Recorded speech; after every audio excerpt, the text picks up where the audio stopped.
Dear students, BSc Part 3rd Physical Chemistry Unit number 4 Photochemistry video number 8।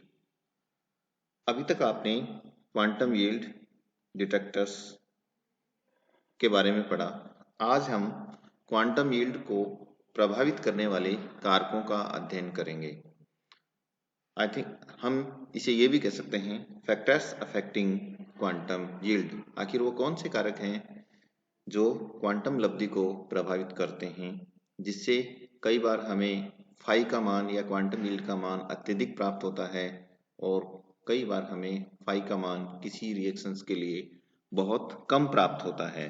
तो ऐसा क्यों होता है? इन चीजों को कौन कौन से कारक प्रभावित करते हैं? पहला जो कारक है वो है ताप। ताप के साथ फाई निम्न प्रकार से प्रदर्शित किया जा सकता है d log phi upon D T equals to Q upon R T square. Q जो है यहाँ पर है पदार्थ के 1 मोल निर्माण में युक्त ऊष्मा की मात्रा। यानी कहने का मतलब यह है कि यदि हम टेम्परेचर को इंक्रीज करेंगे, यहाँ देखिए राइट में जहाँ आपको दिख रहा है टी अपराइट का साइन है तो फाई अपराइट, यानी कहने का मतलब है अगर हम टेम्परेचर को इंक्रीज करेंगे तो फाई का मान भी इंक्रीज होगा। यानी ताप बढ़ाने के साथ साथ क्वांटम लब्धि का मान बढ़ेगा, क्योंकि हम ये जानते हैं कि जब ताप बढ़ाते हैं तो मॉलिक्यूल्स जो हैं आपस में कोलिजन करते हैं और उससे भी मॉलिक्यूल्स जो हैं अधिक सक्रिय होते हैं। तो टेम्परेचर बढ़ाने से जो है क्वांटम लब्धि का मान बढ़ जाता है। एक सामान्य एक जनरली एक अभिक्रिया है अमोनिया का प्रकाश रासायनिक विघटन या decomposition of ammonia and formation of N2 and H2। In this reaction ammonia का जो है प्रकाश रासायनिक विघटन प्रत्येक 100 डिग्री सेल्सियस ताप बढ़ाने से 15% बढ़ जाता है और 500 डिग्री सेल्सियस तक 7 गुना तक बढ़ जाता है। तो रीजन वही है कि टेम्परेचर बढ़ाने से मॉलिक्यूल्स के बीच में, क्योंकि काइनेटिक एनर्जी बढ़ जाती है, मॉलिक्यूल्स के बीच में जो है आपस में कोलिजन बढ़ जाते हैं और कोलिजन बढ़ने से जो है ये अधिक अणु सक्रिय होते हैं और क्वांटम यील्ड जो है ज्यादा प्राप्त होती हैं। कहने का मतलब ये हुआ कि मॉलिक्यूल्स जो एक्टिवेट हो गए वो वापस डीएक्टिवेट नहीं हो पाते हैं। तो इस कारण से अगर हम टेम्परेचर बढ़ाएंगे तो हमारी क्वांटम यील्ड ज्यादा हो जाती है। दूसरा है तरंग दैर्ध्य या लैम्बडा। लैम्बडा का रिलेशनशिप एनर्जी के साथ में है। हम ये जानते हैं कि एनर्जी वेव नंबर के समानुपाती होती है या आवृत्ति के समानुपाती होती है, लेकिन एनर्जी लैम्बडा के व्युत्क्रमानुपाती होती है। तो यदि लैम्बडा बढ़ता है यानी हम रेड की तरफ जाते हैं, विबजोर में हम रेड की तरफ जाते हैं तो लैम्बडा का मान बढ़ेगा और लैम्बडा का मान बढ़ेगा तो जो फोटोन है उसकी एनर्जी कम होगी और एनर्जी कम होगी तो फाई का मान कम हो जाएगा। हम कह सकते हैं कि energy inversely proportional to the lambda and as the lambda increases phi decreases. या हम कह सकते हैं कि लैम्बडा का मान बढ़ेगा, फाई का मान घट जाएगा या क्वांटम दक्षता का मान कम हो जाएगा। तो अवशोषित विकिरणों की तरंगदैर्ध्य बढ़ने के साथ फाई का मान घटता है। एक एग्जाम्पल आपको यहाँ दे रखा है N2O5 का विघटन। यहाँ लैम्बडा के साथ साथ में इसका डिकम्पोजिशन दे रखा है। यदि लैम्बडा हम जो है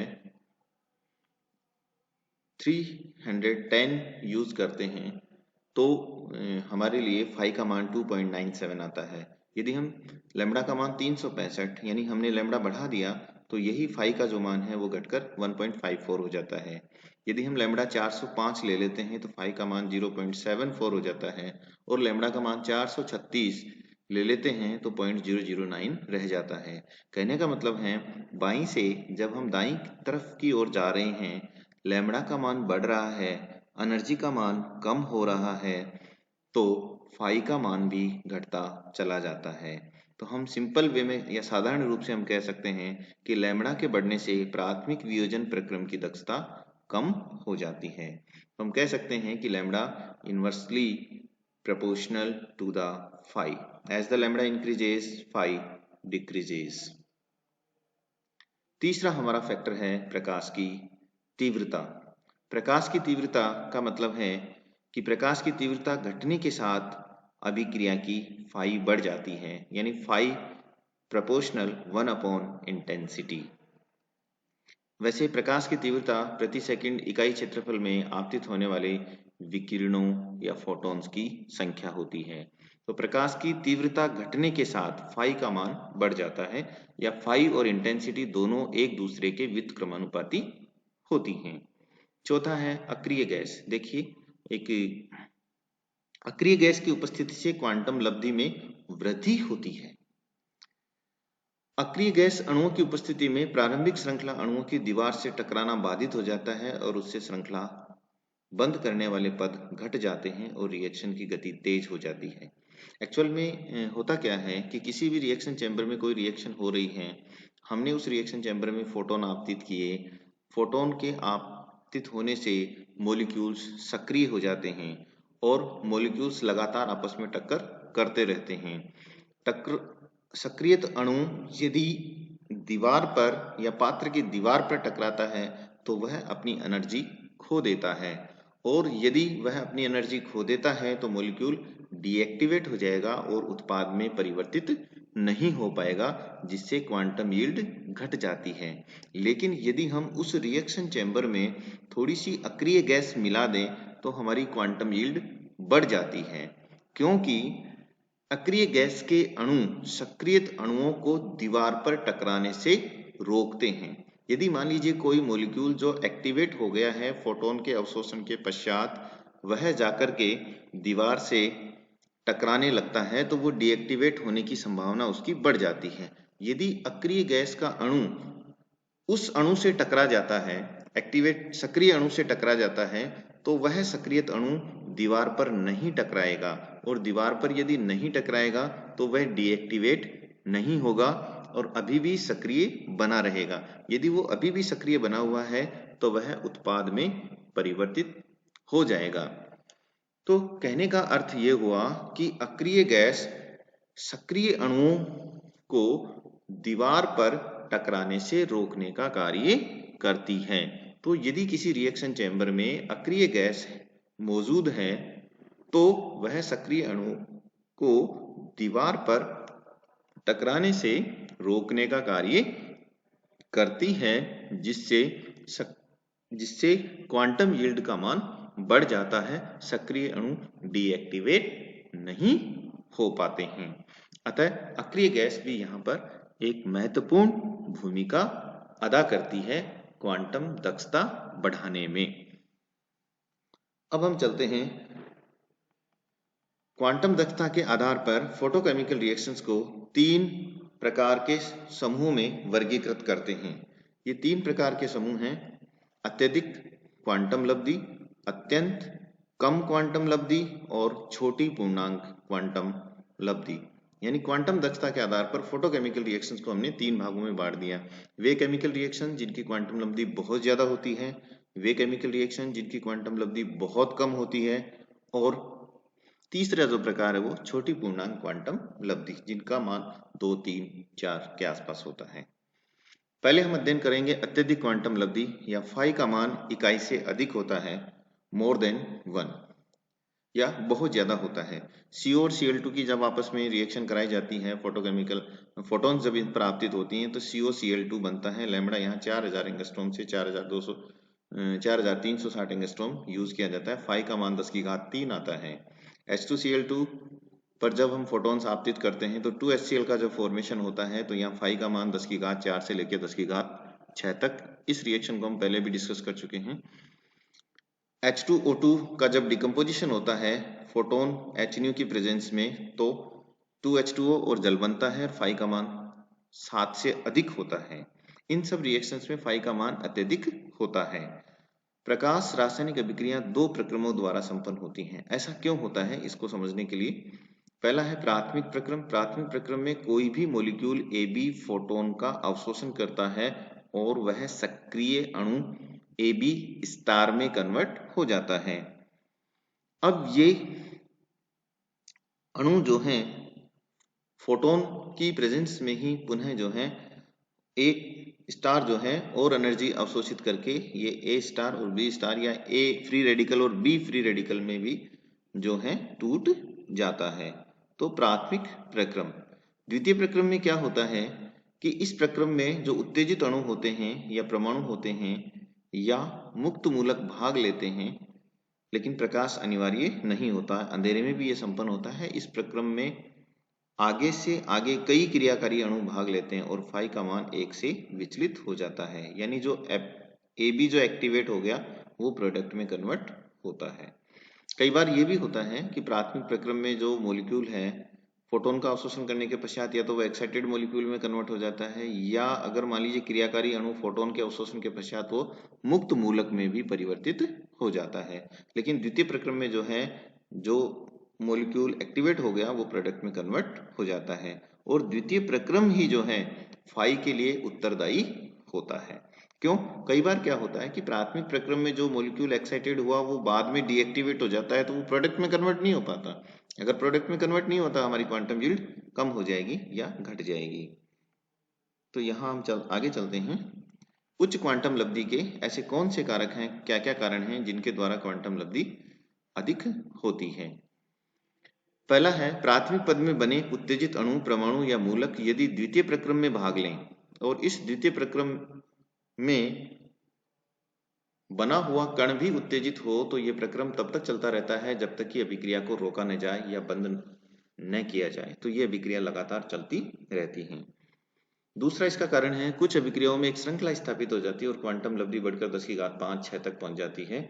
ऐसी रिएक्शंस को हम चेन रिएक्शंस कहते हैं। इसका एक एग्जांपल आपने देखा, H2 और Cl2 में 2HCl का जो फॉर्मेशन है, तो फाई का मान 10⁻4 से 10⁻6 तक हो जाता है। ऐसा क्यों होता है? इसका रीजन यहाँ पर आपको बताया गया है। रीजन में क्लोरीन जब फोटोन का अवशोषण करती है तो 2Cl का फॉर्मेशन होगा, या दो जो हैं फ्री रेडिकल बनेंगे। ये जो दो फ्री रेडिकल बनेंगे वो श्रृंखला प्रारंभ करने वाले पद हैं। इनमें से एक Cl फ्री रेडिकल हाइड्रोजन का विघटन करता है और HCl बनाता है, और H फ्री रेडिकल बनाता है। H फ्री रेडिकल फिर से जो है Cl2 का रिएक्शन करता है और HCl and Cl free radical बनाता है। लास्ट अंतिम पद में H फ्री रेडिकल और Cl फ्री रेडिकल मिलकर जो है HCl बना लेते हैं और श्रृंखला को बंद कर देते हैं। तो किसी भी श्रृंखला अभिक्रिया के लिए 3 पद होते हैं, श्रृंखला प्रारंभ करने वाले पद, श्रृंखला संचरण पद और श्रृंखला समापन पद। तो यदि मान लीजिए कोई एक फोटोन का अवशोषण करके, यहाँ पर Cl2 है, इसने क्या किया, एक फोटोन का अवशोषण किया और फोटोन का अवशोषण करके ये 2 फ्री रेडिकल बना दिए। अब ये फ्री रेडिकल लगातार अभिक्रिया में भाग लेते रहेंगे और नए फ्री रेडिकल बनाते रहेंगे। ये अभिक्रिया तब तक चलती रहेगी जब तक कि इस फ्री रेडिकल को रोका नहीं जाए या बंद नहीं किया जाए या इस फ्री रेडिकल को यूज नहीं किया जाए। इस तरह से एक फोटोन के अवशोषण से ही जो है अनेक H2 और Cl2 के अणु आपस में मिलकर बहुत सारे HCl के अणु बना देते हैं, और ये क्वांटम यील्ड या फाई का मान एक फोटोन के अवशोषण के बाद ही लगभग 10⁻4 से 6 तक पहुंच जाता है। तो कई बार किसी रासायनिक अभिक्रिया में मुक्त मूलक बनने के कारण जो है क्वांटम लब्धि का मान अत्यधिक हो जाता है। दूसरा और इंटरेस्टिंग जो चीज है वो हमें यहाँ देखने को मिलेगी, बी पार्ट है इसका, कम क्वांटम लब्धि वाली रिएक्शंस। कम क्वांटम लब्धि वाली रिएक्शंस में फाई का मान 1 से कम या दशमलव मानों में आ जाता है। यहाँ H2 + Br2 की जब फोटोकेमिकल रिएक्शन की हम बात करते हैं तो 2HBr फॉर्मेशन होता है और फाई का मान 0.01 हो जाता है। ऐसा क्यों होता है? There is the question mark कि why it is like so, या ऐसा क्यों होता है। एक और देखिए, अगर हम अमोनिया का डिकम्पोजिशन की बात करें फोटोकेमिकल रिएक्शन में तो N2 + 3H2 बनेगा, फाई का मान 0.2 हो जाता है। और CH3COCH3 एसीटोन का जब हम HNO की प्रेजेंस में डिकम्पोजिशन स्टडी करें तो CO + C2H6 बनता है, तो इसके लिए भी फाई का मान 0.1 होता है। ये फाई का मान इतना कम क्यों होता है? इसका क्या कारण है? इसकी वजह होती है, पहली जो वजह है वो यह है कि यदि प्राथमिक प्रक्रम में बना हुआ उत्तेजित अणु संगठन के बाद निष्क्रिय हो जाए या फ्लोरोसेंस दे दे या निष्क्रिय अणु के संपर्क में आकर के स्वयं निष्क्रिय हो जाए या आंतरिक पुनर्विन्यास से सक्रियता अपनी कम कर ले, तो जो सक्रिय अणु है वो आगे अभिक्रिया में भाग नहीं ले पाता है और फाई का मान कम हो जाता है। यानी फाई का मान कम होने के लिए द्वितीय जो प्रक्रम है वो उत्तरदायी होते हैं। हमने पहले भी पढ़ा है क्वांटम यील्ड के लिए जो द्वितीय जो प्रक्रम है वो उत्तरदायी होते हैं। मान लीजिए मॉलिक्यूल फोटोन का अवशोषण तो कर लेता है, लेकिन अवशोषण करने के बाद वो एक्साइटेड भी हो गया, लेकिन यदि एक्साइटेड होने के बाद वो प्रोडक्ट में कन्वर्ट नहीं हुआ तो हमारी क्वांटम यील्ड का मान घट जाएगा। और यहाँ पर यही हुआ है कि मॉलिक्यूल ने फोटोन का अवशोषण कर लिया, लेकिन अवशोषण करने के बाद वह स्वयं एक्टिवेट होने के पश्चात डीएक्टिवेट हो जाए या फ्लोरोसेंस दे दे या किसी निष्क्रिय अणु के संपर्क में आकर के स्वयं भी निष्क्रिय हो जाए या आंतरिक जो इंटरनल रीअरेंजमेंट है उससे भी उसकी सक्रियता कम हो जाए। तो इन सभी प्रक्रम या प्रोसेस के द्वारा वह सक्रिय अणु जो है रासायनिक अभिक्रिया में आगे पार्टिसिपेट नहीं कर पाएगा और प्रोडक्ट नहीं बना पाएगा और हमारा दिया हुआ फोटोन बेकार हो जाएगा, जिससे फाई का मान अत्यधिक कम हो जाएगा। साथ ही H2Br2 के लिए एक स्पेशल केस है कि जब ये श्रृंखला अभिक्रिया होती है तो इस श्रृंखला अभिक्रिया के दौरान एक पद ऐसा बनता है जो कि उष्माशोषी प्रक्रम होता है, और इस उष्माशोषी प्रक्रम में यदि हम टेम्परेचर मेंटेन नहीं करते हैं तो रिएक्शन बैकवर्ड डायरेक्शन में जाने लगती है और जितना भी बना हुआ HBr है वह पुनः H2 और Cl2 में टूट जाता है। इस कारण से भी H2Br2 की क्वांटम यील्ड बहुत कम हो जाती है। आगे चलते हैं। फोटोकेमिकल, ये एक वजह थी क्वांटम यील्ड कम होने की। दूसरा है कि फोटोकेमिकल रिएक्शन में उत्तेजित अणु पुनः क्रियाकारक के साथ संयोग कर ले तो भी वो डीएक्टिवेट हो जाएगा।